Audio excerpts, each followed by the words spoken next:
नमस्कार. मराठा आरक्षणासाठी जो लढा चालू होता तो लढा आता पूर्णविराम झालेला, कारण की सरकारने सर्व ज्या काही मागण्या होत्या त्या मागण्या मनोज जरांगे पाटील यांच्या 7 मागण्या मान्य केल्या आहेत आणि त्या मागण्या कोणत्या त्या आपण व्हिडिओच्या माध्यमातून जाणून घेऊया. शेवटपर्यंत बघा. नमस्कार, मी सचिन परत एकदा तुमचं स्वागत करतो.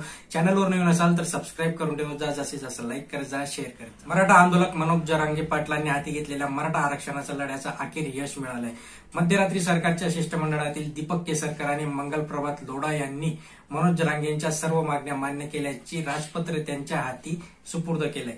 तसेच मुख्यमंत्री एकनाथ शिंदे यांच्या हस्ते आज उपोषणही त्यांनी सोडलेलं आहे. त्यामुळे मनोज जरांगेंच्या नेमक्या कोणत्या मागण्या होत्या ते आपण याच्यातनं जाणून घ्या. जात प्रमाणपत्र वाटप करणाऱ्यांचा डाटा देणार मराठा समाजाच्या 54 लाख नोंदी सापडल्या आहेत. सापडलेल्या नोंदीचे प्रमाणपत्र तातडीने देण्यात यावे, तसंच त्यांच्या कुटुंबातील नागरिकांना ताबडतोब प्रमाणपत्र देण्यात यावेत, असा आपला लढा होता. ही प्रक्रिया सुरू झाली आहे. याबाबतचा डाटा सरकार थोड्याच दिवसात देणार आहे, असं जरांगे पाटील यांनी सांगितलंय. सगळे सोयऱ्यांना मिळणार आता जात प्रमाणपत्र. बघा, मागणी काय होती, ज्यांच्या नोंदी सापडल्या नाहीत अशा सगळे सोयऱ्यांना त्यांच्या जात प्रमाणपत्र देण्यासाठी मनोज जरांगे पाटलांनी मागणी लावून धरली होती. ही मागणी मान्य झाली असून याबाबत अधिकृत शासन निर्णय जाहीर झाला असल्याचे मनोज जरांगे पाटील यांनी सांगितले. अंतरावली सराटीमध्ये राज्यभर विविध मराठा आंदोलकांवर गुन्हे लावण्यात आले होते. हे गुन्हे मागे घेण्याची मागणी मनोज जरांगे पाटलांनी केली होती.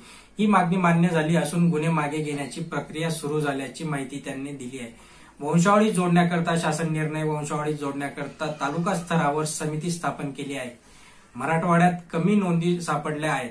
यासाठी 1884 सालचा मराठ्यांच्या गॅझेटचा विचार केला जाणार आहे. सरकारने कबूल केलंय की शिंदे समितीकडे हे गॅझेट देऊन याचं कायद्यात रूपांतर कसं करता येईल याचा अभ्यास केला जाईल. मराठवाड्यात सर्वाधिक कुणबी आहेत असा त्यात उल्लेख केलेला आहे. शिंदे समितीला आता काही मुदतवाढ द्या.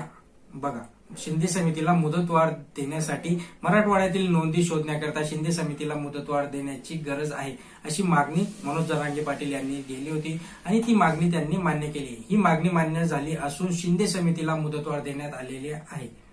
शिक्षणात मिळणार आता ओबीसी प्रमाणे सवलत. बघा, 4772 मुलांनाही प्रमाणपत्र देण्याचं पत्र त्यांनी दिलं आहे. ओबीसींच्या सवलती मराठा समाजाला लागू करण्यात येणार आहेत. जे आता आपला हा जो निर्णय तो निर्णय त्यांनी दिलेला आहे. अधिवेशनात हा जो निर्णय याचं कायद्यामध्ये रूपांतर करण्यात येणार आहे. मराठा आरक्षणाच्या अध्यादेशानुसार आगामी अधिवेशनात कायद्यात रूपांतर केलं जाणार आहे. पुढच्या 6 महिन्याचा कालावधी यासाठी देण्यात येणार आहे. एसीबीसी अंतर्गत 2014च्या नियुक्त्या देण्यात येणार आहेत. वर्ग 1, वर्ग 2 आणि पीएसआय पदाच्या ज्या नियुक्त्या राहिल्या होत्या त्या नियुक्त्या पण आता देण्यात येणार आहेत. मित्रांनो, महत्वपूर्ण माहिती होती, आनंदाची बातमी पण होती मराठा समाजासाठी. सो चॅनलवर नवीन असाल तर सबस्क्राईब करून ठेवा, जास्तीत जास्त लाईक करा, शेअर करा. धन्यवाद.